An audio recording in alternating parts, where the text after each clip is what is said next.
Baik kebohongan yang disampaikan melalui Al-Quran atau mengatasnamakan Al-Quran, atau kebohongan-kebohongan di luar Al-Quran. Kalau terjadi pada Rasul, Allah Subhanahu wa taala langsung akan memutuskan nadi yang berhubungan dengan jantung. Walau taqawwala alaina ba'dal aqawil la akhadna minhu bil yamin thumma laqad. Jadi untuk membuktikan kebenaran sesuatu yang dinisbatkan kepada Rasul, maka Al-Quran sebagai furqan yang menjadi pemisah di antara yang hak dan yang batil. Al-Quran sebagai mizan. Ini penting sekali untuk kita fahami. Nah, kita ingin dakwah kita tidak dinodai oleh kebohongan, oleh kepalsuan, maka dengan sendirinya Al-Quran sebagai sebaik-baiknya neraca bagi kita, dan para nabi memberikan contoh yang seindah-indahnya bagi kita semua. Jadi wadhkur fil kitabi Ibrahim innahu kana siddiqan nabiyya. Sesungguhnya dia seorang siddiq dan dalam waktu yang sama seorang nabi yang membawa berita dari Allah Subhanahu wa taala. Jadi seorang siddiq kemudian diperkuat dengan berita yang dibawa dari sisi Allah Subhanahu wa taala. Dengan sendirinya dia memiliki kelebihan keutamaan dari mereka para cendekiawan yang mulia yang jujur dengan wahyu yang diterima dari sisi Allah dan disampaikan kepada kita semuanya.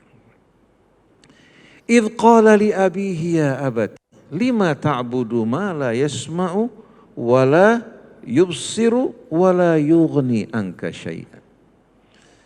Ketika dia berkata kepada ayahnya, ya abati, wahai ayahanda, lima ta'budu ma la yasma'u wa la yubsiru wa la yughni anka syai'an.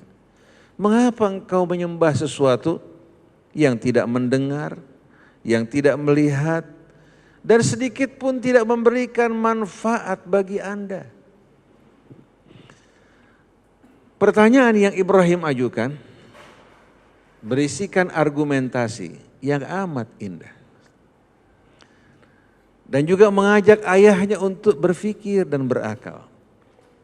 Tapi dengan bahasa yang santun. Ya abati lima ta'budu ma la yasma'u wa la yubsiru wa la yughni anka syai'a. Mengajak ayahnya untuk berfikir, wahai ayahanda, mengapa engkau menyembah sesuatu yang tidak mendengar, yang tidak melihat, dan tidak berguna, bermanfaat bagimu sedikit pun. Bukankah ini pekerjaan sia-sia?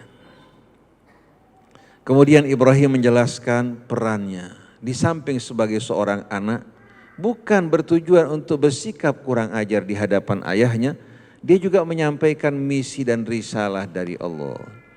Ya abati inni qad ja'ani minal ilmi ma lam ya'tika fattabi'ni ahdika siratan sawiyya. Wahai ayahanda, sesungguhnya aku telah mendapatkan karunia dari pengetahuan.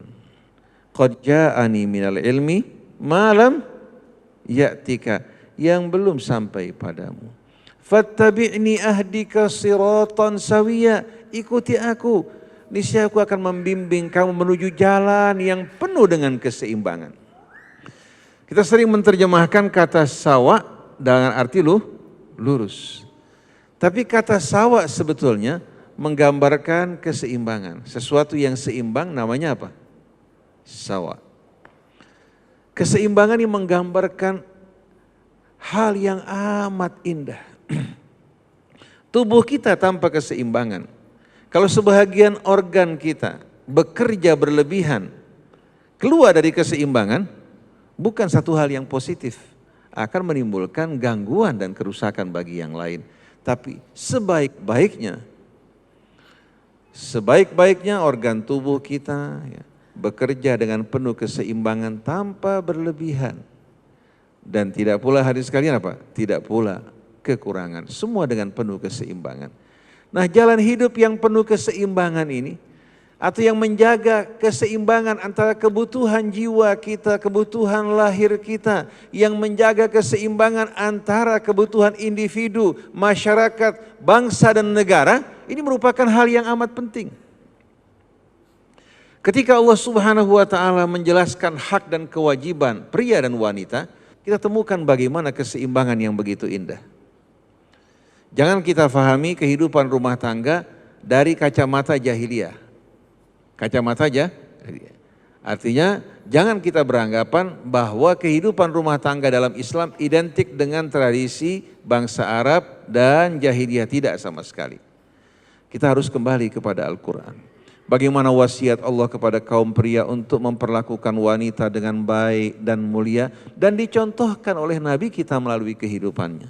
Bagaimana bersikap terhadap anak, bagaimana menjelaskan kewajiban pria, tapi di samping menjelaskan kewajiban pria dan hubungannya dengan hak-hak istri mereka, kewajiban seorang ayah dan hak-haknya yang berhubungan dengan anak mereka, Allah menjelaskan juga kewajiban wanita terhadap suami mereka, kewajiban anak terhadap orang tua mereka dengan penuh keseimbangan. Jadi Ibrahim menawarkan pada ayahnya, apabila mengikuti dirinya akan membimbingnya menuju jalan yang lurus dengan penuh keseimbangan, yang akan membuat kehidupan kita semua sesama umat manusia berada dalam suasana yang amat harmoni. Sebagaimana yang kita jumpai dengan alam raya yang kita saksikan dengan mata kita, kita rasakan betul-betul dengan hati kita bagaimana Allah memelihara keseimbangannya dengan penuh keindahan. Ya abati la ta'budis syaitan, inna syaitana kana lirrahmani asiyya. Wahai ayahanda, jangan sekali-kali kamu menyembah dan mengabdi kepada syaitan. Sesungguhnya syaitan ini benar-benar amat menentang terhadap Tuhan yang Maha Pemurah. Kalau terhadap Tuhan yang Maha Pemurah, yang telah mengasihi dirinya, dia menentang dan membangkang, apa yang diharapkan padanya? Engkau tidak bersesuatu bagi syaitan yang menguntungkan dirinya. Engkau tidak melakukan sesuatu terhadap syaitan seperti yang Tuhannya berikan terhadapnya. Kalau terhadap Tuhannya dia ingkar dan menentang, membangkang, padahal Tuhan yang begitu Maha Pemurah, Maha Pengasih, apa yang kau dambakan daripadanya? Ya abati la ta'budi syaitan, wahai ayahanda, jangan kau sembah syaitan, jangan kau mengabdi kepadanya. Inna syaitana kana lirrahmani asiyya.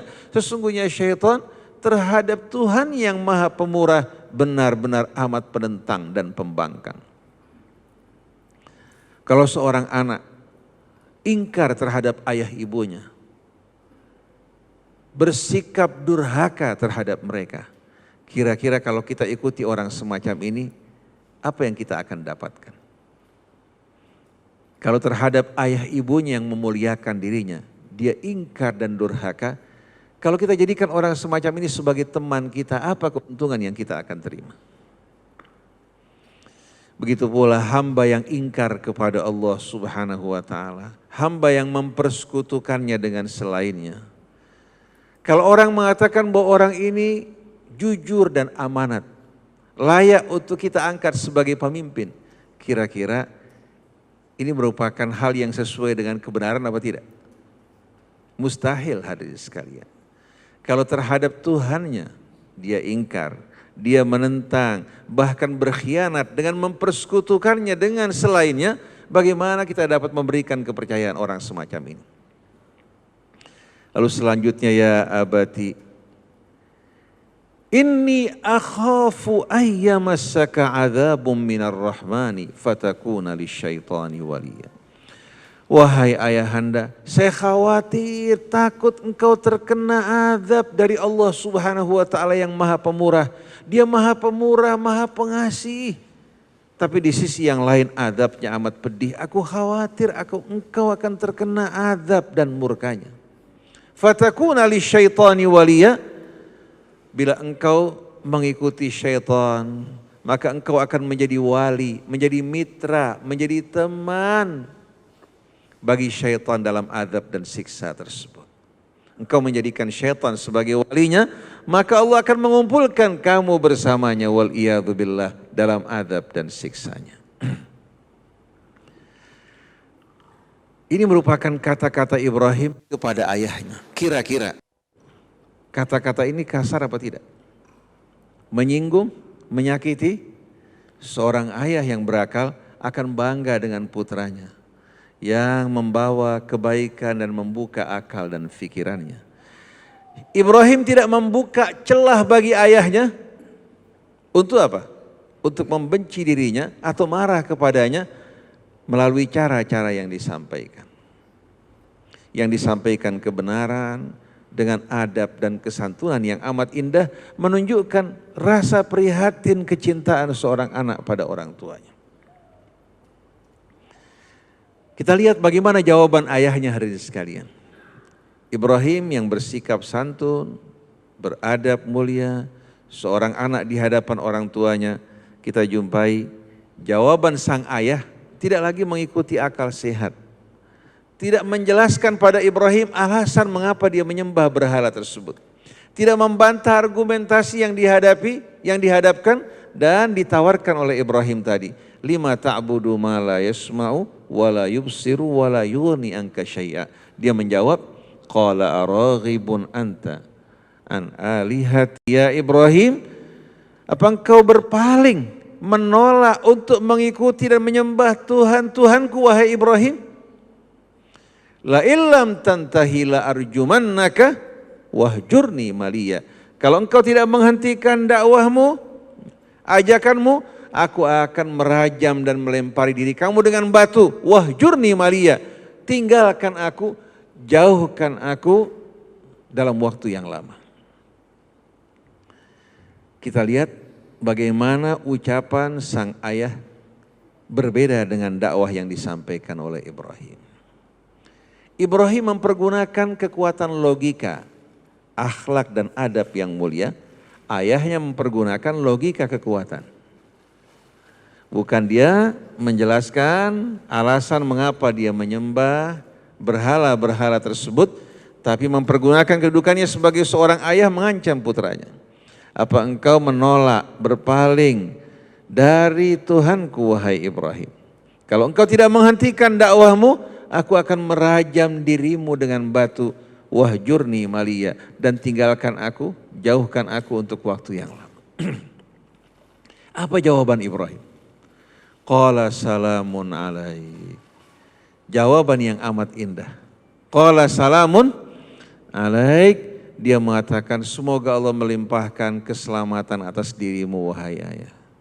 Qala salamun alaika sa'astaghfiru laka rabbi innahu kana bi hafiya. Aku akan memohon ampun kepada Allah untuk dirimu wahai ayah. Sesungguhnya Tuhanku amat penyayang, penyantun dan penuh perhatian terhadap diriku. Ibrahim memohon ampun untuk orang tuanya sebelum terbukti orang tuanya benar-benar menentang dan ingkar kepada Allah. Tapi begitu orang tuanya benar-benar ingkar dan mati dalam kekafiran, Ibrahim langsung bercuci tangan daripadanya. Wa ma kana istighfaru Ibrahim li abihi illa am mau'idatin wa'adaha iyyah falamma tabayyana lahu annahu aduwwun lillahi tabarra'a minhu. Sesungguhnya istighfar Ibrahim, permohonan ampunnya untuk ayahnya itu untuk batas waktu yang telah ditetapkan. Mengajak ayahnya berfikir, memohon pada Allah untuk memberikan hidayah kepadanya. Tapi begitu ayahnya benar-benar jelas menjadi orang yang menentang, membangkang terhadap Allah dan mati dalam keadaan demikian, Ibrahim langsung bercuci tangan dari ayahnya, walaupun ayahnya. Saya tidak akan berdebat apakah dia ayah kandungnya atau dia pamannya, tapi ayat ini menunjuk ya, melalui kata ab sebagai apa? Sebagai seorang senior ya, yang dihormati oleh Ibrahim, tidak mengisyaratkan bahwa dia adalah pamannya. Berbeda dengan ayah ibu Rasul. Kalau ayah Ibrahim telah menyampaikan dakwah kepadanya. Sedangkan ayah ibu Rasul, ayahnya meninggal ketika Nabi dalam kandungan, ibunya meninggal ketika Rasulullah dalam usia beberapa tahun, tidak pernah sama sekali mendengarkan ayat-ayat Allah dibacakan kepadanya.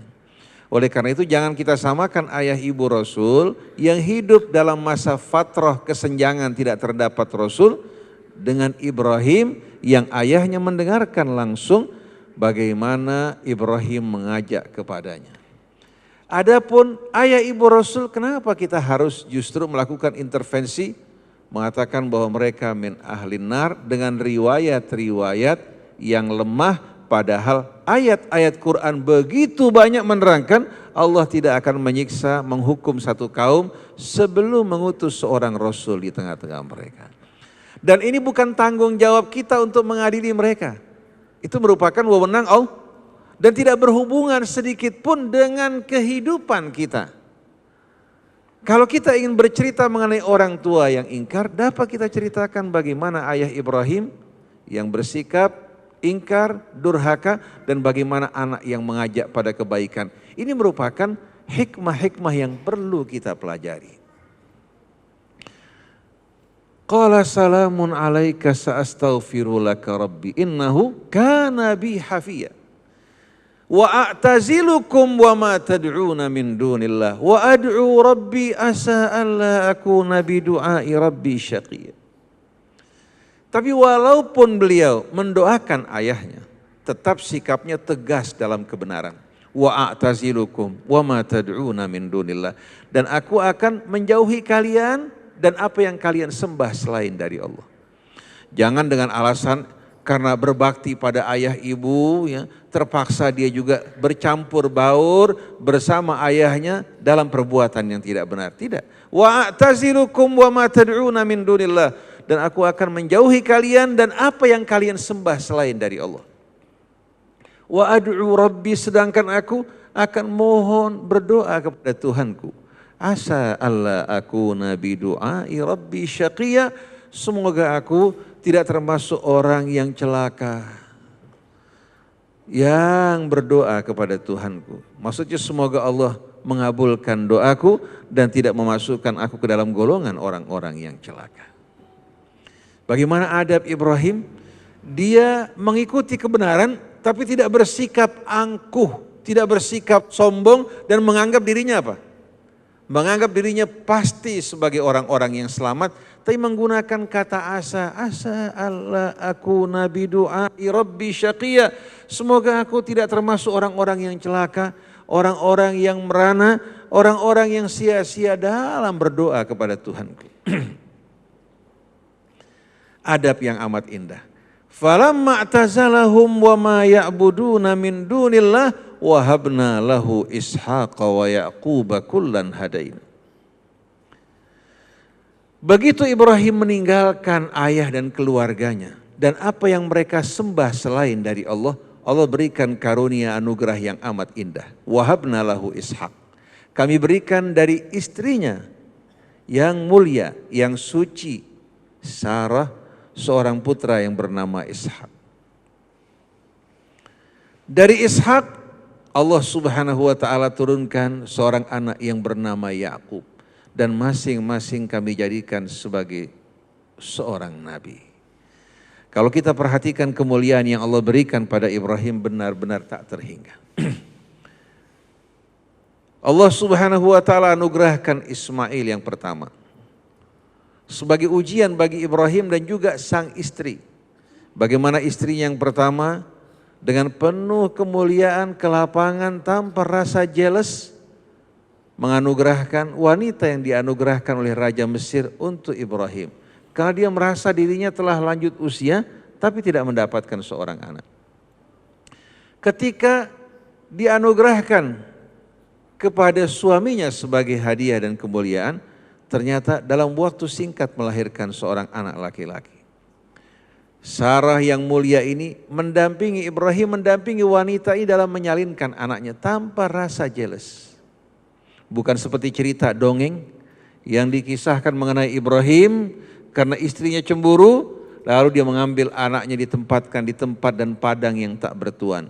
Seburuk laki-laki yang takut sama istri. Buruk gak kalau laki-laki takut sama istri? Seburuk-buruknya laki-laki yang takut sama istri. Seburuk-buruknya perempuan yang takut sama suami. Tapi sebaik-baiknya suami istri yang takut pada Allah Subhanahu wa ta'ala. Karena seorang suami yang takut pada istri akan membuat suami keluar dari kebenaran. Karena takutnya pada istri. Takutnya seorang istri pada suami akan membuat istri keluar dari kebenaran. Tapi kalau dua-duanya bertakwa kepada Allah, mereka akan saling mengingatkan dalam ketakwaan kepada Allah, dalam membimbing anak-anak mereka dan menjadi contoh yang baik di tengah-tengah kehidupan. Mana mungkin Ibrahim alaihissalatu wassalam yang rela menyembelih putranya takut kepada istrinya. Dan ini merendahkan istri Ibrahim sebagai wanita yang mulia, Sarah sebagaimana yang diceritakan Al-Quran. Melahirkan seorang anak, kemudian Allah Subhanahu wa taala ingin menguji Ibrahim. Setelah mendapatkan anak dalam usia tua, apakah dia lebih berat pada anaknya, apakah lebih berat kepada Allah. Ternyata Ibrahim tanpa ragu-ragu meninggalkan anaknya di padang yang tak bertuan. Puncaknya ketika Ibrahim atas perintah Allah rela dengan penuh keikhlasan menyembelih putranya, bahkan sang anak berkata, ya abatif alma tu'mar satajiduni insyaallahu minas sabirin. Ini puncak keislaman kepada Allah.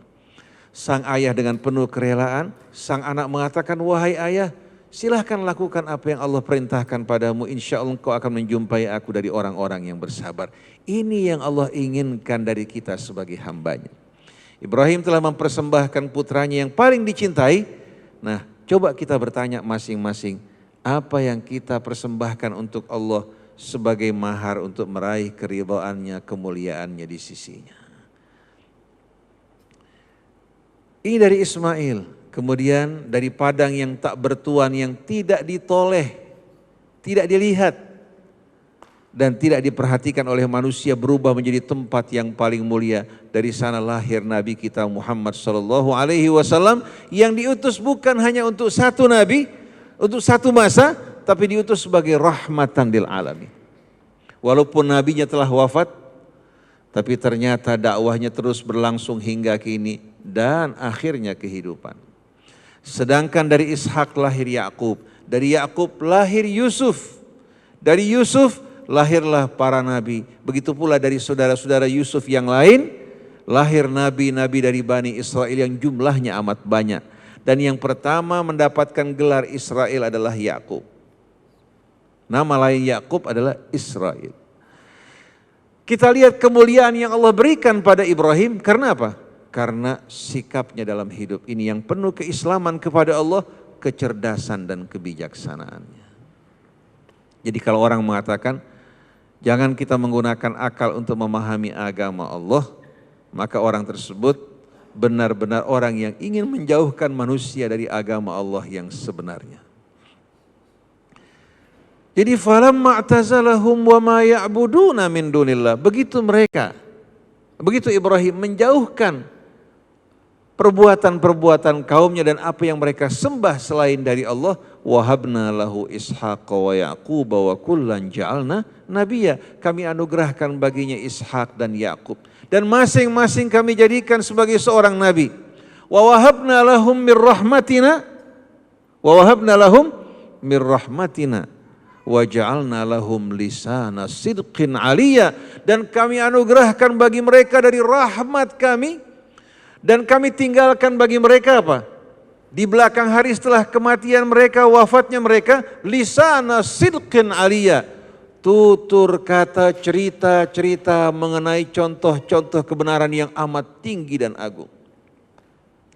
Mereka telah meninggal dunia selama ribuan tahun yang lalu, tapi cerita mereka, tutur mengenai kesetiaan mereka, keislaman mereka kepada Allah, Allah Subhanahu wa taala selalu ulang dalam kitabnya dan perintahkan umat manusia untuk mencontoh mereka. Dan terhadap Nabi kita, tsumma auhayna ilaika anittabi' millata Ibrahim hanifa. Kami wahyukan padamu wahai Rasulullah untuk mengikuti jejak langkah Ibrahim. Qul innani hadani rabbi ila siratim mustaqim dinan qiyaman millata Ibrahim hanifa. Katakan wahai Rasulullah, sesungguhnya Tuhanku telah menunjukkan aku ke jalan yang lurus, ke pedoman yang amat indah yang berisikan sistem nilai yang amat lurus, sesuai dengan jejak langkah Ibrahim yang lurus dan bukan tergolong dari orang-orang yang mempersekutukan Allah. Begitu pula nabi-nabi yang lain semua diperintahkan untuk mengikuti jejak langkah Ibrahim. Jadi kalau kita perhatikan, kemuliaan yang Allah anugerahkan bagi Ibrahim tak terhingga. Hingga dalam selawat Nabi yang Nabi pilihkan untuk kita, Qulu Allahumma salli ala Muhammadin wa ali Muhammad kama sallaita ala Ibrahim wa ali Ibrahim. Wa barik ala Muhammadin wa ali Muhammad kama barakta ala Ibrahim wa ali Ibrahim. Orang yang membaca selawat ini hadirin sekalian dan merenungkan, betul-betul merasakan bagaimana keinginan Rasul Shallallahu Alaihi Wasallam untuk melimpahkan rahmat, selawat dan keberkahan atas dirinya, keluarganya, sebagaimana yang Allah limpahkan atas Ibrahim dan keluarganya. Nah, kalau kita berselawat untuk Rasul 1 kali, Allah berikan kita selawat 10 kali. Kalau kita berselawat untuk keluarga Rasulnya 1 kali, Allah limpahkan selawat untuk keluarga kita 10 kali. Kalau selawat yang kita baca selawat seperti yang Rasulullah ajarkan, agar Allah melimpahkan rahmat keberkahan kepada dirinya dan keluarganya sebagaimana yang Allah limpahkan untuk Ibrahim dan keluarganya, kira-kira apa yang Allah akan berikan untuk kita? Apa hari sekalian yang Allah berikan untuk kita? Selawat ini mempererat hubungan di antara kita dan Rasul bersama keluarganya. Selawat ini hari sekalian akan menyatukan kita bersama kafilah Ibrahim, keluarganya, Nabi kita bersama keluarganya. Oleh karena itu selawat ini merupakan selawat yang paling saya cintai hadirin sekalian. Sebagian orang menganggap sepele selawat ini, tapi selawat ini amat indah. Kita baca selawat untuk Rasul, untuk keluarganya, sebagaimana yang Allah limpahkan pada Ibrahim dan keluarganya, dengan harapan Allah juga masukkan kita dan keluarga kita sama dengan apa yang Allah limpahkan ya, dalam apa? Dalam rahmat dan keberkahannya bagi Ibrahim dan keluarganya, begitu pula bagi Rasulullah Shallallahu Alaihi Wasallam dan keluarganya. Dan dengan sendirinya hadirin sekalian, kata sama ini tidak identik apa? Tidak identik secara apa? Secara sempurna, tapi maksudnya paling tidak kita masuk dalam panji hadirin sekalian mereka. Dan Allah kumpulkan kita semua bersama keluarga kita dalam kehidupan ini betul-betul dengan penuh keislaman kepada Allah. Kecintaan kepadanya yang melebihi kecintaan kita kepada hidup ini maupun keluarga kita. Ini merupakan dialog atau salah satu dialog dalam Al-Quran. Dan kita akan jumpai sekian banyak dalam Al-Quran dialog yang serupa. Yang semuanya berisi tuntunan yang amat indah, yang menggambarkan bagaimana dakwah para nabi, dakwah yang benar-benar amat santun. Tapi tidak mengorbankan kebenaran. Jangan santun, sikap lemah lembut, tapi mengorbankan kebenaran. Ibrahim berdakwah menyampaikan kebenaran, tapi dengan kata-kata yang santun dan penuh hikmah. Ini yang diajarkan oleh Allah dan diajarkan oleh Nabi kita Muhammad SAW. Untuk menyempurnakan hari sekalian renungan kajian kita akan beralih ke surah Al-An'am untuk mengenal lebih dekat mengenai Ibrahim. Surah Al-An'am ayat 71 kalau tidak salah.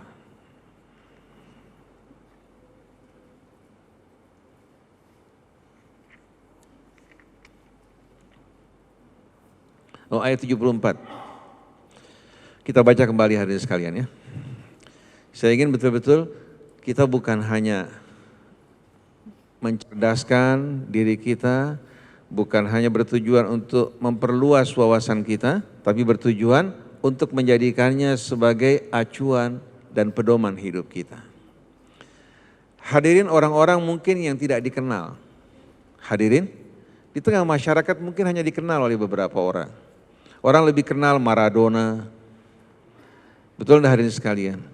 Lebih mengenal petinju legendaris Muhammad Ali, atau katakan Mike Tyson, atau katakan pemain sepak bola seperti Pele. Betul enggak hadirin sekalian? Hampir dikatakan sebagian besar orang mengenal mereka.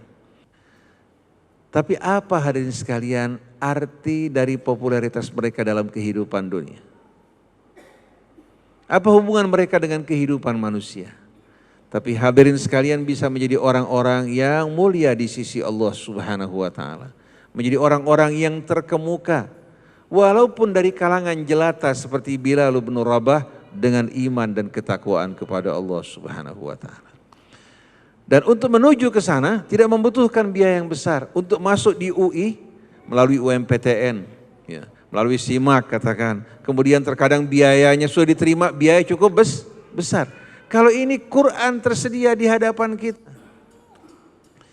Quran yang mendidik Nabi kita, manusia yang termulia di atas muka bumi, bersama kita tidak pernah mengalami perubahan sedikit pun. Dan mengajak siapa saja yang mau menyambutnya menuju kehidupan yang lebih lurus dan lebih mulia. Nah, kita baca ayat 74 ya. A'udzu billahi minasy syaithanir rajim. Kita baca Al-Ikhlas. Bismillahirrahmanirrahim. Qul huwallahu ahad. Allahus samad. Lam yalid wa lam yulad wa lam yakul lahu kufuwan ahad. Wa idh qala Ibrahim li abihi azara tattakhidhu asnaman alihah inni araka wa qaumaka fi dhalalin mubin. وَكَذَلِكَ نُرِي إِبْرَاهِيمَ مَلَكُوتَ السَّمَاوَاتِ وَالْأَرْضِ وَلِيَكُونَ مِنَ الْمُوقِنِينَ فَلَمَّا جَنَّ عَلَيْهِ اللَّيْلُ رَأَى كَوْكَبًا قَالَ هَذَا رَبِّي فَلَمَّا أَفَلَ قَالَ لَا أُحِبُّ الْآفِلِينَ فَلَمَّا رَأَى الْقَمَرَ بَازِغًا قَالَ هَذَا رَبِّي فَلَمَّا أَفَلَ قَالَ لَئِن لَّمْ يَهْدِنِي رَبِّي لَأَكُونَنَّ مِنَ الْقَوْمِ الضَّالِّينَ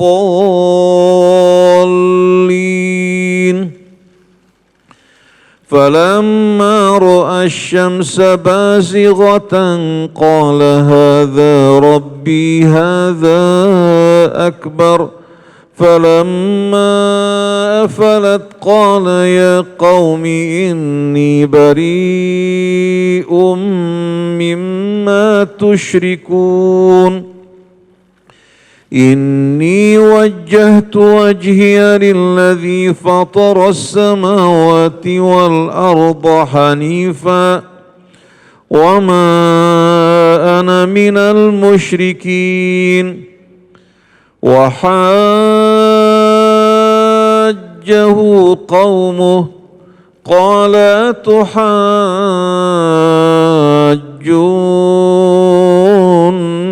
في الله وقد هدان ولا أخاف ما تشركون به إلا أن يشاء ربي شيئا وسع ربي كل شيء علما أفلا تتذكرون وكيف أخاف ما أشركتم ولا تخافون أنكم أشركتم بالله ما لم ينزل به عليكم سلطانا فأي الفريقين أحق بالأمن إن كنتم تعلمون الذين آمنوا ولم يلبسوا إيمانهم بظلم أولئك لهم الأمن وهم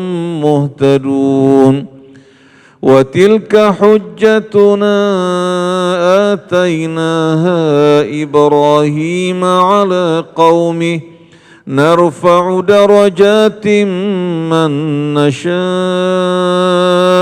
إن ربك حكيم عليم صدق الله العظيم وصدق رسوله الكريم. Kita lihat dialog yang lain dalam suratul An'am. Ini kelihatannya bukan merupakan dialog yang pertama bersama sang ayah maupun kaumnya. Kita lihat bagaimana Ibrahim lebih tegas lagi dalam ayat-ayat ini. Kemudian Ibrahim mengajak kaumnya untuk berpikir dan merenung. Pertama dengan mengikuti logika mereka. Setelah itu membuka mata mereka atas kesalahan-kesalahan yang mereka lakukan. Cara yang amat indah. Wa idh qala Ibrahimu li abihi azara atattakhidhu asnaman aliha. Kalau ada idh, biasanya ada kata kerja yang dibuang di sini. Wadhkur, ceritakan. Wadhkur fil kitabi Ibrahim, ya. Jadi wadhkur, ceritakan, terangkan kepada mereka wahai Rasulullah. Idh qala Ibrahimu li abihi Azar. Ketika Ibrahim berkata pada ayahandanya yang bernama Azar, atattakhidhu asnaman aliha. Wahai ayah, apakah patut, apakah dapat diterima oleh akal kamu menjadikan berhala-berhala yang kamu buat dengan tanganmu sebagai alihah, sebagai ilah-ilah, Tuhan-Tuhan, sembahan-sembahan yang kamu sembah. Inni araka wa qaumaka fi dhalalim mubin. Sesungguhnya aku melihat, menjumpai engkau wahai ayah dan kaummu benar-benar berada dalam kesesatan yang amat nyata. Apa yang kamu lakukan bertolak belakang dengan akal sehat. Makhluk yang lebih rendah yang diciptakan oleh tangan manusia dijadikan sebagai Tuhan yang disembah. Apakah ini merupakan hal yang dapat diterima oleh akal? Lalu setelah itu Allah Subhanahu wa taala menceritakan anugerah Allah kepada Ibrahim. Bukan dengan harta yang banyak, bukan dengan kedudukan, bukan dengan jenjang akademisi, tapi Allah anugerahkan kecerdasan dan kebijaksanaan. Wa kadzalika nuri Ibrahim malakutas samawati wal ardi waliyakuna minal muqinin. Demikianlah kami telah mempertunjukkan, memperlihatkan kepada Ibrahim tanda-tanda kebesaran kami baik di langit maupun di bumi. Waliyakuna minal muqinin, dan hal ini bertujuan untuk menjadikan dirinya benar-benar sebagai orang-orang yang memiliki keyakinan yang benar-benar teguh. Kita semua di hadapan kita terdapat ayat-ayat Allah di langit, di bumi, apalagi dengan ilmu pengetahuan yang saat ini ada pada manusia.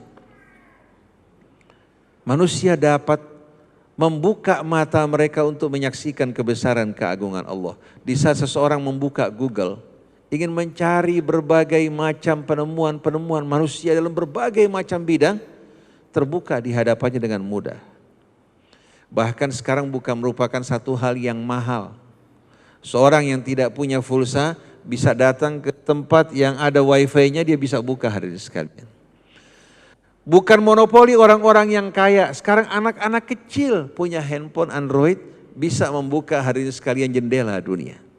Tapi sayangnya kita kaum muslimin belum betul-betul mengambil manfaat secara maksimal, jadi jendela ilmu pengetahuan yang begitu luas, bahkan memanfaatkan kebanyakannya untuk hal yang sia-sia. Jadi walaupun ayat-ayat Allah terbuka di hadapan kita, kalau tidak ada minat di hati kita, tidak ada semangat untuk mencari kebenaran, tidak ada semangat untuk menelusuri keindahan, kebesaran dan keagungan Allah, semua itu tidak akan bermanfaat. Tapi Ibrahim punya kelebihan merenung, berakal, berfikir. Inilah orang-orang yang Allah puji, inna fi khalqis samawati wal ardh wa ikhtilafil laili wan nahari la ayatin liulil albab. Inna fi khalqis samawati wal ardh wa ikhtilafil laili wan nahar la ayatin liulil albab. Demikianlah kami telah memperlihatkan kepada Ibrahim malakutas samawati wal ardh, tanda-tanda kebesaran kami baik di langit maupun di bumi, waliyakuna minal muqinin, untuk menjadikan dirinya atau membimbing dirinya agar masuk ke dalam golongan orang-orang yang memiliki keyakinan yang teguh. Nah, melalui dialog ini kita akan lihat bagaimana kecerdasan dan kebijaksanaan Ibrahim. Falamma janna alaihi lailu ra'a kaukaba. Begitu datang malam hari, Ibrahim menyaksikan sebuah apa? Kaukab. Kaukab ini sebetulnya menunjuk kepada planet. Kepada apa? Bukan kepada bintang. Ra'a kaukaba. Qala hadza rabbi. Ibrahim mengatakan, ini apa? Ini adalah Tuhanku. Dari kata kaukab, kemudian hubungannya dengan masyarakat di Timur Tengah, kita akan temukan bahwa yang dimaksudkan dengan kaukab tersebut adalah bintang kejora. Atau dikenal dengan nama bintang timur. Karena pada saat mendekati subuh biasanya kita akan saksikan ya, cahaya apa? Cahaya dari planet tersebut yang mirip dengan bintang. Kalau bintang benda yang terang dengan sendirinya, kalau planet ya, merupakan apa? Merupakan benda-benda yang tidak bercahaya. Tapi dia bisa memantulkan cahaya. Nah di antara planet yang memberikan cahaya yang dapat kita saksikan ya, adalah Venus. Dikenal juga dengan apa? Dengan bintang timur. Dikenal juga dengan bintang kejora.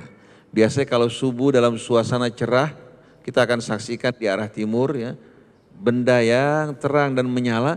Dan ini mempunyai hubungan yang amat erat dengan berbagai macam mitos di tengah-tengah bangsa di Timur Tengah. Falamma janna alaihi lailu ra'a kaukaba. Begitu datang malam yang gelap gulita, mereka menyaksikan, Ibrahim menyaksikan satu apa? Satu planet yang menyala dan terang benderang. Dan ini amat akrab dengan mereka. Atau dikenal dalam bahasa Arab dengan nama Ats-Tsuraya. Ats-Tsuray, ya. Lau kanal imanu fits-Tsuraya. Qala hadza rabbi. Ibrahim langsung mengatakan, ini Tuhanku. Ini bukan berarti Ibrahim pernah mempersekutukan Allah, tidak. Tapi Ibrahim ingin mengajak mereka berpikir dengan logika mereka, kemudian setelah itu memperbaiki kesalahan berpikir mereka. Qala hadza rabbi, ini Tuhanku. Mereka orang-orang yang tidak banyak berpikir, ternyata menerima baik ucapan Ibrahim. Falamma afala qala la uhibbul afilin. Tapi begitu cahaya planet tersebut lenyap, Ibrahim mengatakan, saya tidak menyukai sesuatu yang datang dan pergi, sesuatu yang lenyap dan hilang.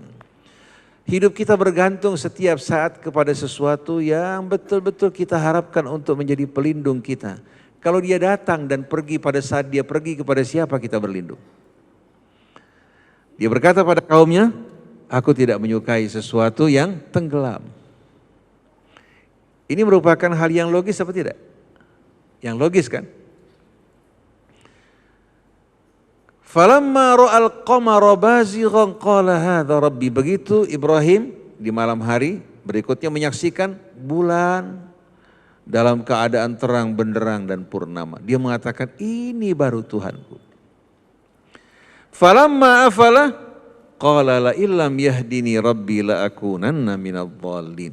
Begitu bulan juga tenggelam, dia mengatakan, seandainya Tuhanku tidak memberikan petunjuk kepada aku, niscaya aku akan tergolong dari orang-orang yang tersesat, salah memilih Tuhan.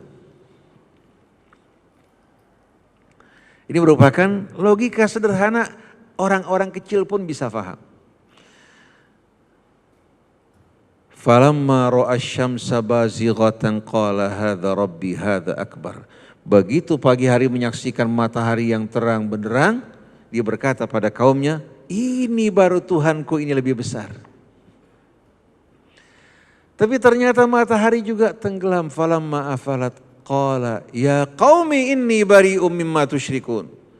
Begitu dia menyaksikan matahari yang bersinar menerangi kehidupan mereka, sore harinya tenggelam, langsung dia berkata pada mereka, wahai kaumku, aku bercuci tangan dari segala apa yang kalian persekutukan. Lalu mereka bertanya, kalau gitu siapa Tuhan kita? Inni bari'um mimma tusyrikun. Dijawab oleh Ibrahim, inni wajjahtu wajhiya lilladzi fataras samawati wal arda hanifa wa ma ana minal musyrikin.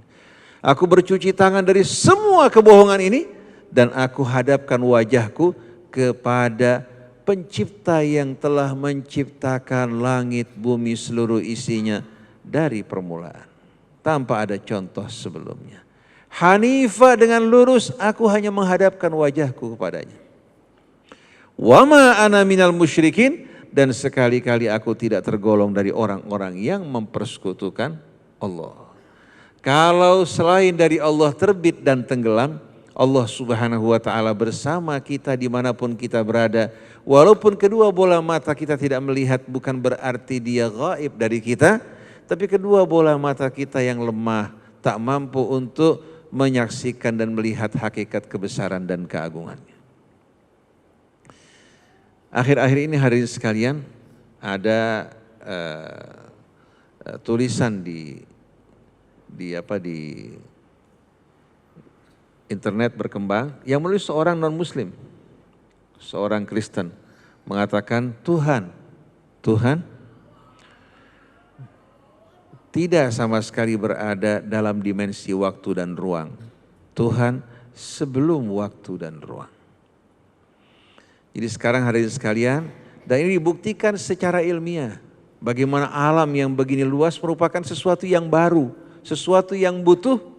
Sedangkan Tuhan yang menciptakan semua ini dan terus memperluas langit dan bumi, sama sekali tidak terikat oleh dimensi ruang dan waktu. Jadi ilmu pengetahuan hari demi hari justru membuka wawasan manusia, mengajak manusia untuk lebih mendekat kepada Tuhannya. Jadi inni wajjahtu wajhiya lilladzi fataras samawati wal arda hanifa wa ma ana minal musyrikin. Kira-kira yang disampaikan Ibrahim ini merupakan satu hal yang aksiomatis apa tidak? Yang jelas gamblang, daripada kita bergantung bersandar kepada bulan, matahari, bintang. Kenapa bukan kita kembali kepada pencipta semua ini yang penuh dengan keseimbangan dan keindahan? Wahajjahu qaumuh. Kalau logika yang pertama kedua tadi, ternyata kaumnya tidak mendebat dan membantah. Mereka mengatakan kita sama-sama. Artinya mereka orang-orang yang mempersekutukan Allah, Ibrahim juga menurut mereka sama dengan mereka. Tapi begitu Ibrahim bercuci tangan dari selain Allah dan dia hadapkan wajahnya kepada Allah, langsung kaumnya mendebat dirinya. Wahajjahu qaumuh. Dan kaumnya langsung membantah dan mendebat dirinya. Ibrahim menjawab, qala atuhajjuni fillah. Asal uslub ini atuhajjunani fillah. Tapi subhanallah, dari perubahan yang terjadi dengan mengidgham hadirin sekalian dan membuang salah satu huruf, menunjukkan bagaimana sikap mereka yang mendebat dan menentang Ibrahim. Qala atuhajjuni fillah. Asalnya atuhajjunani fillah. Qala atuhajjuni fillah. Apa kalian akan mendebat, membantah aku tentang Allah? Wa qad hadan. Padahal Allah telah memberikan petunjuk kepadaku tentang kebenaran yang begitu indah yang tidak meragukan. Wa qad hadani. Wala akhafu ma tusyrikuna bihi illa ayyasha rabbi syai'a. Dan aku tidak takut, tidak gentar terhadap apa saja yang kalian persekutukan bersama Allah. Kecuali bila Allah menghendaki sesuatu atas diriku. Ini menggambarkan keimanan, keyakinan, walaupun dia seorang diri di tengah-tengah kekafiran, dia tidak mengorbankan kebenaran sedikit pun. Kalau sebahagian kita terkadang di tengah-tengah masyarakat, pejabat, kalangan elit, kita harus pelan-pelan, kita ikuti mereka dulu. Kalau Ibrahim, walaupun dia seorang diri, sedikit pun tidak gentar untuk menyampaikan kebenaran. Aku tidak gentar, tidak khawatir terhadap apa saja yang kalian persekutukan bersama Allah. Kecuali kalau Allah menghendaki sesuatu atas diriku. Wasi'a rabbi kulla syai'in ilma afala tatadzakkarun. Maha luas pengetahuan Tuhanku yang meliputi segala sesuatu. Apakah kalian tidak dapat mengambil pelajaran dari semua ini? Wasi'a rabbi kulla syai'in ilma afala tatadzakkarun.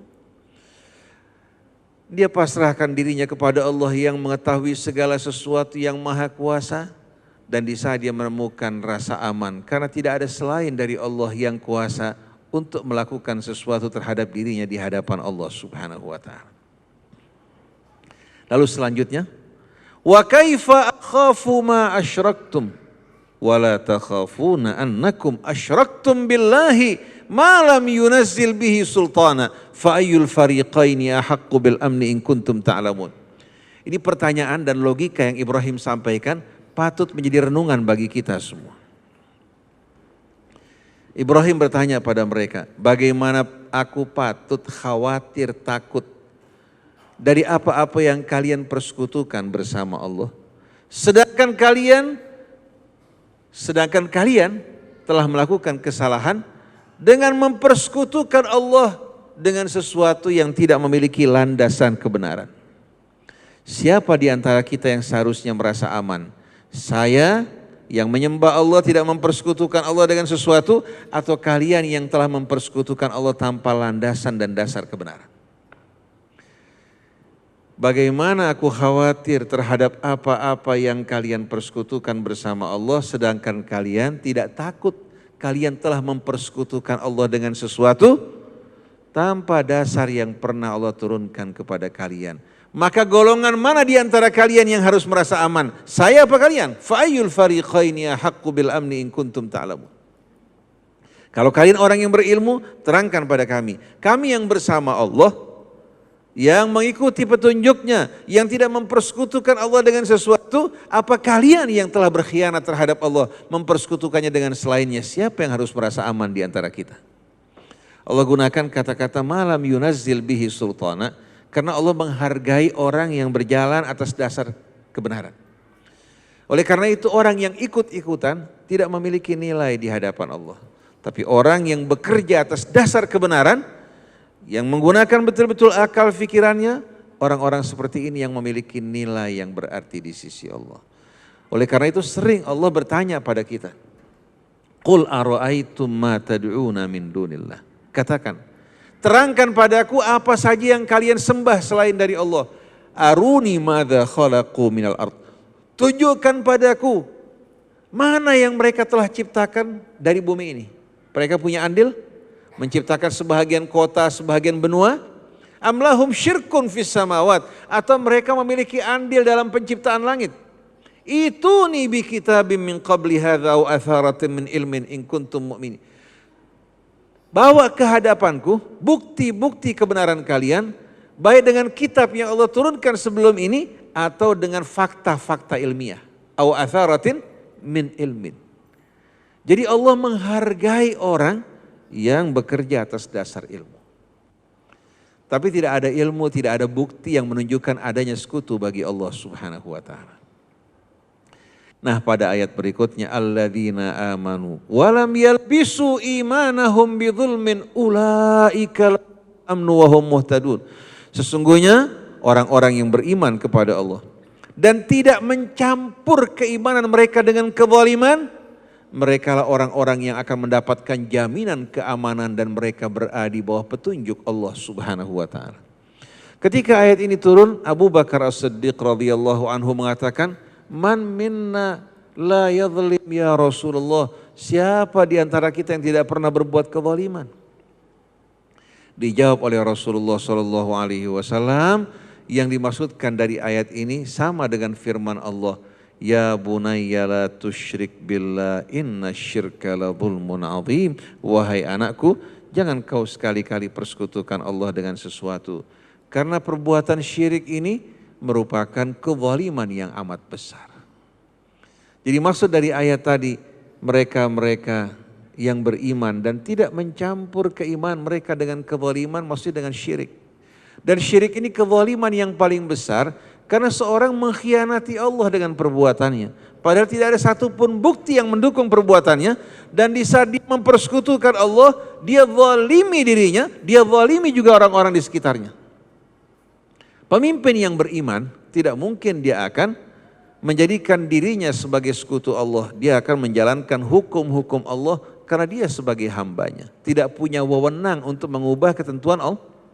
Saya ingin tanya pada para jamaah sekalian, kalau seandainya kira-kira manusia diberikan wewenang untuk merubah ekosistem, apa jadinya? Kira-kira nggak usah jauh-jauh. Ada nggak seorang di antara kita yang mau menyerahkan pengoperasian sistem di tubuh kita kepada seorang manusia? Allah sudah tidak relevan lagi. Sekarang banyak orang-orang yang pandai, yang bijak, yang cerdik menawarkan bagaimana kalau seandainya kendali diri kamu, serahkan pada saya akan mengatur lebih baik dan lebih sempurna. Kita sekarang bukan di era jahiliyah lagi. Quran pada saat itu relevan, kita sekarang di abad kemajuan. Mau enggak hadirin sekalian?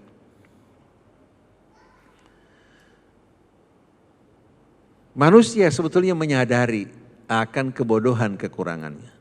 Ketika dia mengunyah makanan, begitu melintasi apa? Melintasi tenggorokannya, hariskan, bukan lagi dia yang berperan. Bagaimana kalau seandainya Allah mengatakan, nah sekarang pencernaan kamu ya dan berbagai macam metabolisme tubuh kamu yang melakukan. Jadi begitu dia makan, dia mulai harus berpikir mengatur sistem pencernaannya, kemudian juga setelah itu usus menyerap sari-sari makannya, membuang kotorannya, kemudian bagaimana dialihkan juga ke darah dan jantung memompa ke seluruh sel-sel tubuh kita. Kira-kira kalau Allah serahkan pekerjaan ini, apa yang bisa kita kerjakan? Ada waktu nggak kita bersama istri kita, bersama anak kita? Bisa nggak kita tidur di malam hari? Manusia cuma ngunyah makan, bahkan makan nasi goreng, makan ini, makan itu. Yang mengolah siapa? Coba perhatikan sekalian. Udah obesitas, masih makan malam juga, jantung gak beristirahat, pencernaan gak beristirahat kan? Nanti kalau begah yang disalahkan siapa? Dia terkena penyakit, dia bilang saya lagi dicoba sama Allah Ta'ala. Padahal yang bawa cobaan siapa? Yang jelek untuk Allah, yang bagus untuk dirinya. Perempuan juga bebas, orang tuanya berikan nasihat yang baik, tidak mau. Kemudian diarahkan pada pilihan yang baik, dia mengatakan sekarang bukan zaman Siti Nurbaya. Saya enggak mau diatur sama orang tua, saya bisa milih sendiri. Dia kawin begitu, hidupnya menderita merana karena suami tidak baik, dia bilang takdir Allah. Ini merupakan jalan keluar untuk menghibur dirinya, Allah kembali disalahkan. Betul enggak hadirin sekalian? Jadi kalau kita perhatikan, bagaimana manusia ini sebetulnya bersikap curang terhadap Allah. Maka Allah katakan inna syirka la dzulmun azim. Syirik ini benar-benar merupakan perbuatan zalim yang amat besar. Bukan dia berbuat sesuatu yang merugikan Allah, tapi sebenarnya merugikan diri sendiri di saat dia mengkhianati Allah Subhanahu wa taala. Lalu Allah tutup wa tilka hujjatuna atainaha Ibrahim ala qaumi. Dan itulah hujjah dan argumentasi kami yang kami berikan, anugerahkan bagi Ibrahim untuk berdialog bersama kaumnya. Wa tilka hujjatuna atainaha Ibrahim ala qaumi. Demikianlah argumentasi kami, hujjah kami yang kami anugerahkan untuk Ibrahim dalam menghadapi kaumnya. Narfa'u darajatim man nasya. Kami mengangkat derajat orang-orang yang kami kehendaki, yang berakal, yang berfikir, yang berilmu. Narfa'u darajatim man nasya inna rabbaka hakimun alim. Sesungguhnya Tuhanmu maha bijaksana lagi maha tahu. Nah dari sini hadirin sekalian dan para ibu-ibu, kita melihat bagaimana Al-Quran mengajak kita berfikir, berakal, merenung. Hingga Allah mengatakan wala taqfu ma laisa laka bihi ilmun. Jangan kalian ikuti sesuatu, membicarakan sesuatu tanpa dasar ilmu. Innas sam'a wal basara wal fuada kullu ulaika kana anhu mas'ula. Sesungguhnya pendengaran, penglihatan, demikian pula hatimu, akal, pikiranmu kelak akan diminta pertanggungjawabannya oleh Allah Subhanahu wa taala. Nah marilah hadirin sekalian kita mencontoh para nabi, bersikap jujur terhadap diri kita, bersikap jujur terhadap orang di sekeliling kita, dimulai dengan sikap jujur kita bersama Allah Subhanahu wa taala. Demikianlah kajian renungan kita pada pagi hari ini. Saya ingin para hadirin sekalian kembali merenungkan ayat-ayat tadi. Dan bacalah ayat-ayat Al-Quran sambil meresapinya, kita akan temukan keindahan dalam agama kita yang tak terhingga. Nah untuk selanjutnya siapa yang ingin bertanya? Kita persilahkan untuk bertanya. Pak Iqbal, di sini. Silakan Pak Iqbal. Silakan.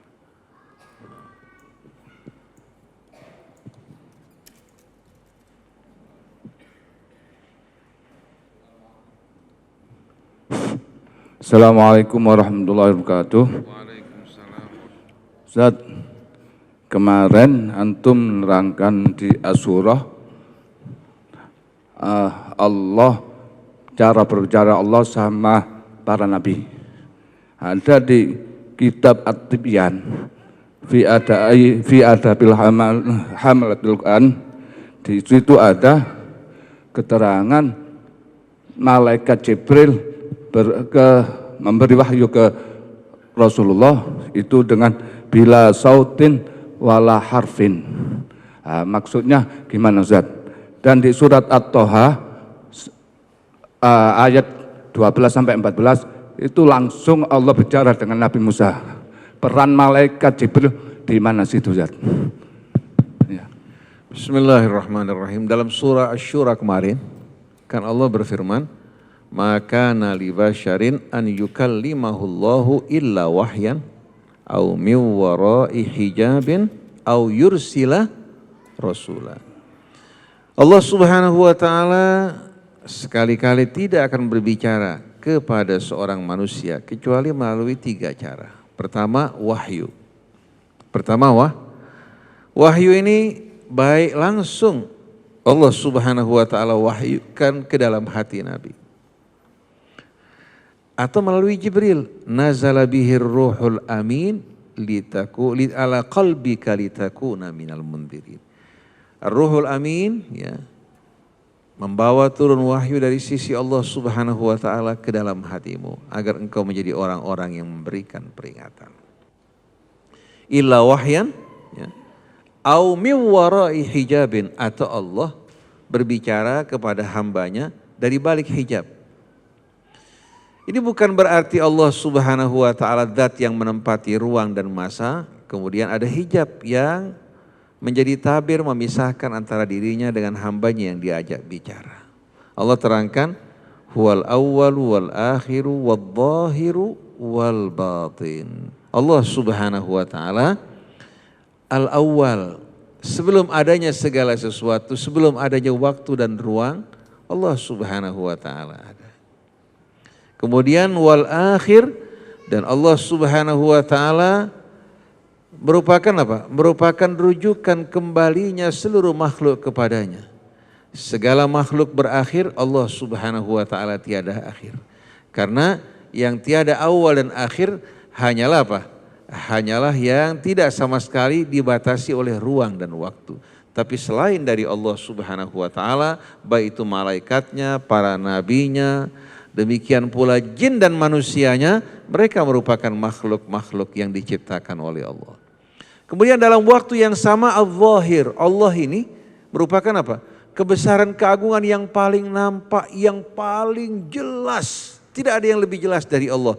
Karena seluruh alam raya ini menunjuk kepadanya. Seluruh sistem dengan penuh keseimbangannya menunjukkan kepada Allah Subhanahu wa taala. Tapi dalam waktu yang sama al-batin. Al-batin. Dia yang paling nampak, yang paling jelas, demikian pula dia yang paling tersembunyi. Tersembunyi bukan karena apa? Bukan disebabkan karena ketidakjelasannya, justru karena kejelasannya yang sangat sempurna. Dan saya pernah katakan kemarin bahwa kita bisa melihat satu benda dengan bola mata kita, dibutuhkan beberapa syarat. Pertama, jarak, tidak boleh terlalu dekat, tidak boleh terlalu jauh. Kemudian tidak ada tirai, tidak ada tabir yang menghalanginya. Kemudian harus ada cahaya. Ada cahaya. Kemudian besar kecilnya juga. Kalau terlalu kecil tidak mungkin dapat kita lihat. Terlalu besar pun, terlalu dekat tidak mampu kita lihat. Terlalu jauh juga tidak mampu kita lihat. Sebagai contoh, kita menggunakan mic tanpa kabel, nirkabel. Betul enggak? Ternyata suara saya ini ya, bisa terdengar pada hadirin sekalian tanpa ada kabel yang menghubungi. Begitu juga bagaimana gelombang hadirin sekalian, gambar-gambar ya, yang kita saksikan pada berbagai macam dialog di televisi, film dan drama, itu kan asalnya gelombang. Kemudian bagaimana alat-alat televisi kita mengubah gelombang tersebut menjadi suara, gambar dan lain sebagainya. Sebelum diungkapkan melalui peralatan elektronik, kita bisa melihat gak? Suara dan gambar tersebut yang dipancarkan dari pemancar hanya dapat dilihat melalui alat-alat yang dapat mengungkapkan gambar dan suara tersebut. Walaupun gambar tersebut di tengah-tengah kita sebenarnya ada, kita nggak mampu untuk melihat, betul enggak?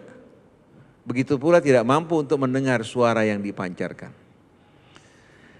Ini sebagai gambaran, tidak melihat, tidak mendengar bukan berarti tidak ada. Nah Allah Subhanahu wa Ta'ala Zat yang maha agung dan maha sempurna. Hingga ketika Imam Ali ditanya oleh orang-orang Yahudi, di mana Allah? Kapan Allah mulai ada? Berikan perumpamaan bagaimana bentuk dan rupanya. Aina Allah wa mata kana, kemudian wa akhbirni kaifa huwa. Imam Ali menjawab, innallaha la yus'alu bi aina li'annahu alladhi ayyanal ainiyah. Wa la yus'alu bi kaifa li'annahu alladhi kayyafal kaifiyah. Wa la yuqalu mata kana Allah wa lam yakun zamanun wala makan. Kalau kamu bertanya tentang Allah, kamu tidak dapat bertanya tentang Allah dengan mempergunakan apa? Mempergunakan kata bertanya mengenai tempat. Aina Allah, di mana Allah? Karena Allah yang menciptakan tempat. Sedangkan Allah ada sebelum adanya langit dan bumi.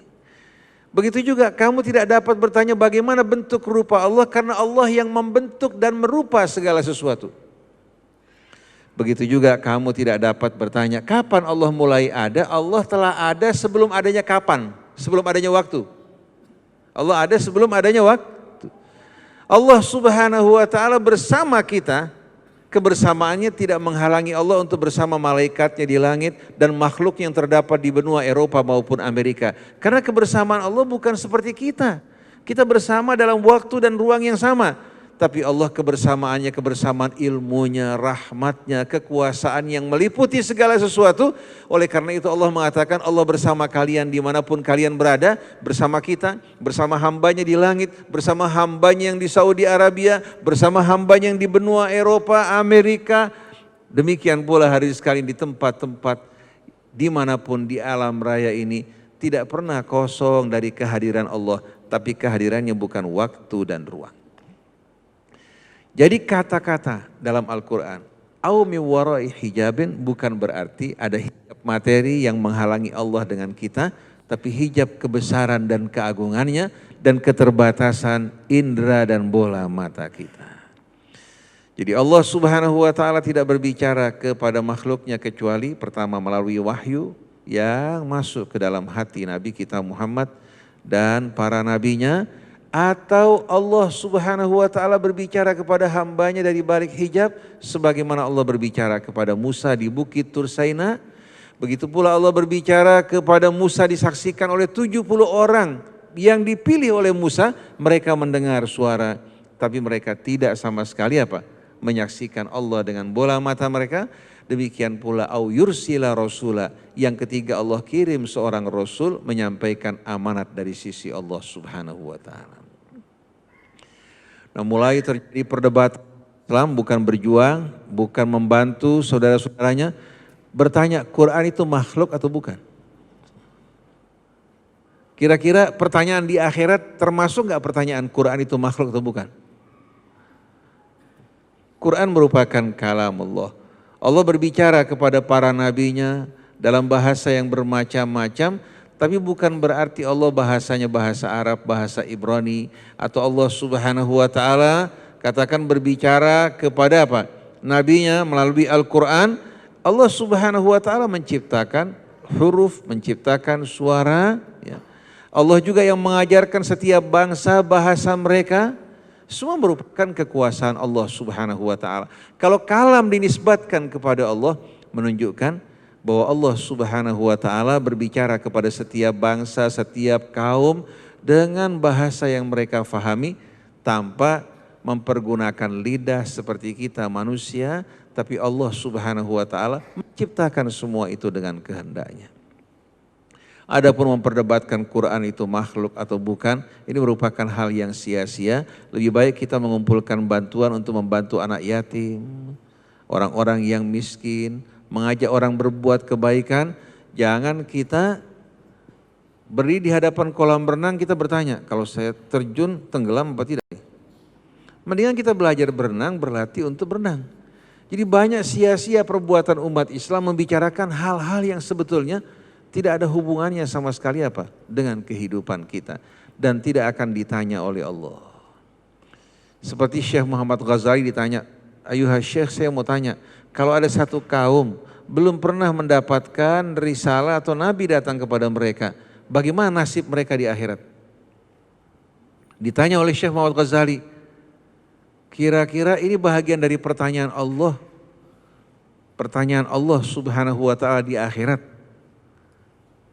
Apa yang perlu kamu perhatikan kalau kamu tahu satu kaum belum pernah mendapatkan peringatan, lalu kamu tidak memberikan peringatan kepada mereka, bagaimana tanggung jawab kamu? Jadi kalau kita tahu ada satu kaum belum mendapatkan peringatan, kita tidak menyampaikan pada mereka, kita yang bakal ditanya di hadapan Allah. Adapun menghisap mereka bagaimana ayah ibu, itu bukan tanggung jawab kita. Betul dari sekalian? Akhirat ini bukan seperti TPS atau cerdas cermat ya, teka-teki silang. Akhirat ini merupakan satu yang akan menentukan nasib kita sesuai dengan tanggung jawab yang Allah Subhanahu wa taala berikan kepada kita. Lebih baik kita mengerjakan hal yang positif, yang baik, yang berguna bagi kita untuk kemajuan bangsa kita daripada kita memperdebatkan hal yang sia-sia, apalagi meributkan soal Allahumma laka sumtu wa bika amantu. Ustaz Junaidi monggo. Tes ya. Assalamualaikum warahmatullahi wabarakatuh. Waalaikumsalam warahmatullahi wabarakatuh. Yang saya tanyakan adalah dari sekian nabi dan rasul, kenapa Allah Ta'ala memilih Nabi Allah Ibrahim atau sholawat Ibrahimiyah yang diabadikan dalam sholat kita di tahiyat akhir? Padahal banyak nabi-nabi yang lain seperti Nabi Adam, Idris, Nuh dan lain sebagainya. Mohon pencerahan, Ustaz. Bismillahirrahmanirrahim. Dalam suratul Baqarah Allah berfirman, "Wa idh ibtala Ibrahim rabbuhu bikalimatin fa'atammahun. Qala inni ja'iluka lin-nasi imama."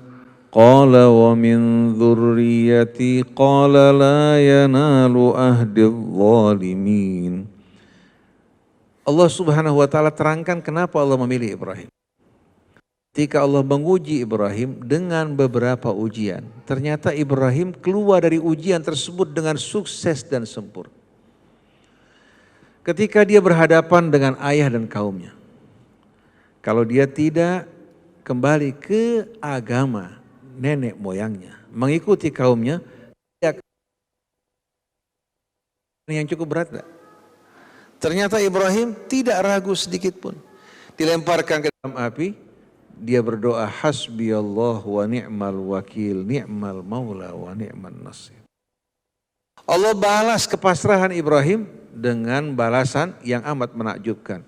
Allah perintahkan api, ya naru kuni bardan wa salaman ala Ibrahim. Malaikat bisa mengangkat Ibrahim dan memadamkan api. Tapi malaikat nggak bisa memerintahkan api untuk sejuk ya, dan membawa keselamatan bagi Ibrahim. Karena hukum ini hanya di tangan Allah. Ketika Ibrahim pasrah kepada Allah, Allah perintahkan api yang biasanya panas membakar untuk sejuk khusus pada Ibrahim. Padahal kayu bakar semua terbakar. Tapi Ibrahim tidak merasakan panas tersebut. Inilah manfaat orang-orang yang bertawakal kepada Allah. Walaupun di tengah api yang panas membara, dia akan hidup dalam kedamaian. Masuk cobaan berikutnya. Allah perintahkan Ibrahim untuk membawa istri anaknya yang didapatkan dalam usia tua di padang yang tak bertuan. Tidak terdapat makanan, tidak terdapat minuman, tidak terdapat juga manusia. Kira-kira mana yang lebih berat? Kita mati ya, atau kita meninggalkan istri anak di tempat seperti itu? Saya mau tanya, mana yang lebih berat? Seorang tua yang menyaksikan anaknya digerogoti oleh penyakit selama bertahun-tahun, atau anaknya diambil oleh Allah? Mana yang lebih ringan? Saya ketemu seorang, datang nangis-nangis kepada saya. Sewaktu saya di Celilitan. Dia dapat cobaan yang besar, anaknya tumbuh secara tidak normal hingga berkali-kali tempurung kepalanya dioperasi. Alhamdulillah rekan-rekan kita ya dokter muslim yang melakukan hal tersebut, tapi kan biaya yang lain untuk obat dan lain sebagainya bagaimana? Setelah pasca operasi dibawa pulang ke rumah, bagaimana ayah ibu menyaksikan anaknya seperti itu? Dia mohon bantuan, terkadang mendapatkan sikap yang tidak baik walaupun dari keluarganya. Ayah ibu ini mukanya benar-benar penuh dengan penderitaan. Satu kali waktu datang dari gereja utusan-utusan. Wanita-wanita ini yang datang menghibur dirinya, merawat anaknya, meringankan bebannya, bahkan berjanji untuk dibawa ke luar negeri untuk ditangani.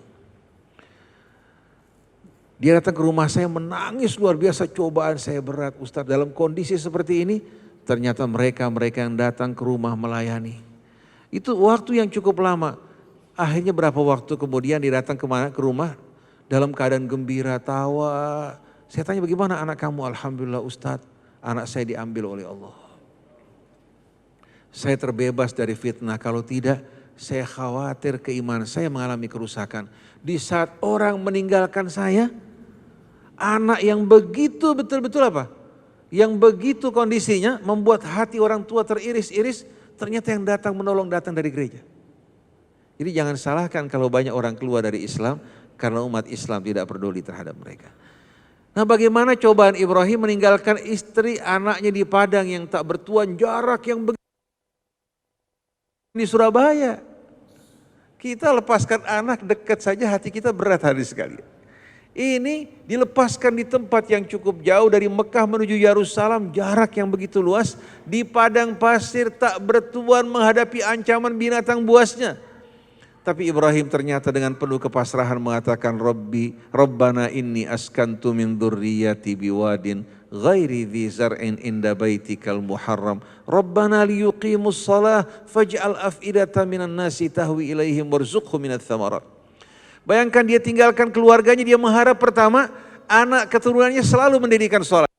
Kemudian mohon pada Allah agar dihiasi dengan akhlak yang mulia, agar orang cinta pada mereka. Yang ketiga baru memberikan mereka rezeki dari berbagai macam buah-buahan, agar mereka bersyukur.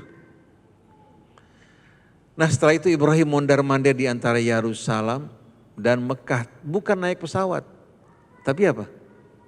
Mengendarai apa? Onta, kendaraan tradisional. Begitu anaknya mulai dewasa, falamma balagha ma'ahu sa'ya qala ya bunayya inni ara fil manami anni adbahuk. Tahu Allah melalui mimpi Ibrahim memerintahkan dirinya untuk menyembelih putranya. Kira-kira orang menyembelih putranya dengan tangannya sendiri bagaimana? Nah, Ibrahim yang mempersembahkan segala-galanya untuk Allah, Allah Subhanahu wa taala angkat dirinya dan pilih dirinya sebagai bapak para nabi dan imam. Inni ja'iluka linnasi imam. Nah, kalau kita ingin dipilih oleh Allah, kita juga harus memilih Allah. Nah, kalau wala loyalitas kita berikan kepada non muslim, apa yang kita harapkan? Saya banyak jumpai orang berbuat maksiat. Saya lihat orang berbuat maksiat, saya tutup mata, paling hanya memberikan nasihat. Dan saya masih bisa duduk sama-sama. Tapi kalau seorang sudah menyerahkan loyalitasnya kepada selain Allah, kepada orang yang tidak beriman, berarti menunjukkan orang yang tidak punya kesetiaan sama sekali pada Allah maupun agamanya. Apalagi yang bisa kita harapkan dari orang semacam ini. Oleh karena itu, menyerahkan wala kepada selain Allah merupakan perbuatan syirik yang tak terampunkan di hari kemudian nanti. Karena Quran begitu jelas berulang kali memberikan penerangan kepada kita semua. Jadi siapa yang setia pada Allah dan betul-betul mengikhlaskan pengabdian padanya, Allah juga akan berikan imbalan yang tak terhingga buat dirinya. Begitu juga Quran. Siapa yang mengutamakan Quran, menempatkan Quran di tempat yang agung dan mulia, Allah akan tempatkan diri di tempat yang amat mulia dan agung. Jadi kalau seandainya Ustadz Heri mengatakan terkadang Quran menjadi obat tidur, ya karena hatinya memang tidak cinta pada Al-Quran kan. Tapi kalau dia mengutamakan Quran, membacanya, meresapinya, mencintainya, niscaya Allah akan berikan tempat khusus di sisi Allah Subhanahu wa taala. Dan terang-terangannya sebagai penutup ya. Saya ini sebelum dekat dengan Al-Quran, saya dulu dekat dengan hadis. Sewaktu di Mesir, saya ini apa saja yang ditulis oleh Syekh Nasruddin Albani, pada saat itu belum banyak. Saya selalu baca tulisan dia. Karena saya beranggapan apa yang tidak memiliki dasar, yang kembali kepada sunnah dari Rasul, hanya perkataan ulama tidak punya kekuatan. Akhirnya di hati kita muncul rasa ujub. Kita memandang orang yang tidak sama dengan kita ini apa? Sebagai orang-orang yang menyimpang dan sesat. Akhirnya, suatu di Mesir banyak waktu saya gunakan untuk berdebat sama orang. Dalam perdebatan kita menang, tapi kita justru menunjukkan akhlak yang tidak baik. Sombong, angkuh, memandang orang-orang di luar kita ini sesat. Selalu hati kita bergelisah. Kita bertanya-tanya apakah ini ajaran yang diajarkan oleh Islam? Kok menciptakan ketegangan, rasa sinis, rasa sentimen, rasa bangga diri? Itu yang saya rasakan pada saat kita tenggelam dalam buku-buku hadis.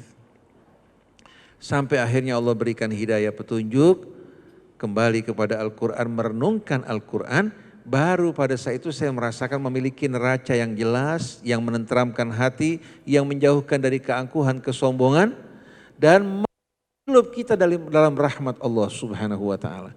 Semenjak saat itu saya membaca hadis-hadis Rasul supaya dikaitkan dengan Al-Quran, hingga kita memiliki kejelasan betul-betul dalam membedakan mana yang benar dan mana yang salah tanpa keraguan sedikit pun. Quran melembutkan hati, menaburkan rahmat, mengajak kita untuk bersikap lembut tapi tegas. Harap mudah-mudahan bapak-bapak ibu sekalian juga banyak meresapi Al-Quran. Waktu kita juga tidak banyak dalam kehidupan dunia ini. Mudah-mudahan dengan Ramadan ini yang hadir bersama kita, Allah Subhanahu wa taala masukkan kita ke dalam rahmat dan ampunannya. Allah Subhanahu wa taala bersihkan jiwa kita, sucikan amal kita, perbaiki anak keturunan kita, dan berikan hidayah bagi pasangan-pasangan kita semua. Dan Allah tutup hidup kita dalam keadaan husnul khatimah. Setelah kita betul-betul mengabdikan hidup kita untuk perjuangan di jalannya dengan penuh keikhlasan dan kebijaksanaan. Subhanakallahumma wa bihamdik. Asyhadu an la ilaha illa anta astaghfiruka wa atubu ilaik. Wal afu minkum. Wassalamualaikum warahmatullahi wabarakatuh.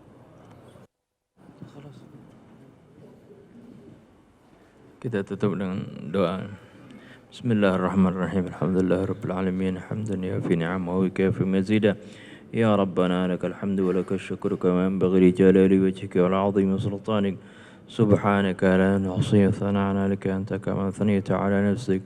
Falakal hamdu hatta tarda wa lakal hamdu idza radit wa lakal hamdu ba'da ar-ridha. Allahumma salli wa sallim ala sayyidina Muhammadin wa ala ali sayyidina Muhammad. اللهم ربنا واغفر لنا ذنوبنا وكفر عنا سيئاتنا وتوفنا مع الأبرار. ربنا لا تزغ قلوبنا بعد إذ هديتنا وهب لنا من لدنك رحمة إنك أنت الوهاب. ربنا اغفر لنا ولوالدينا وارحمهم كما ربونا صغارا. ربنا هب لنا من أزواجنا وذرياتنا قرة أعين واجعلنا للمتقين إماما. ربنا أوزعنا أن نشكر نعمتك التي أنعمت علينا وعلى والدينا وأن نعمل صالحا ترضاه. وأصلح لنا في ذريتنا إنا تبنا إليك وإنا من المسلمين. ربنا اغفر لنا ولإخواننا الذين سبقونا بالإيمان ولا تجعل في قلوبنا غلا للذين آمنوا ربنا إنك رؤوف رحيم. ربنا آتنا في الدنيا حسنة وفي الآخرة حسنة وقنا عذاب النار. وصلى الله على سيدنا محمد وآله وصحبه وسلم والحمد لله رب العالمين.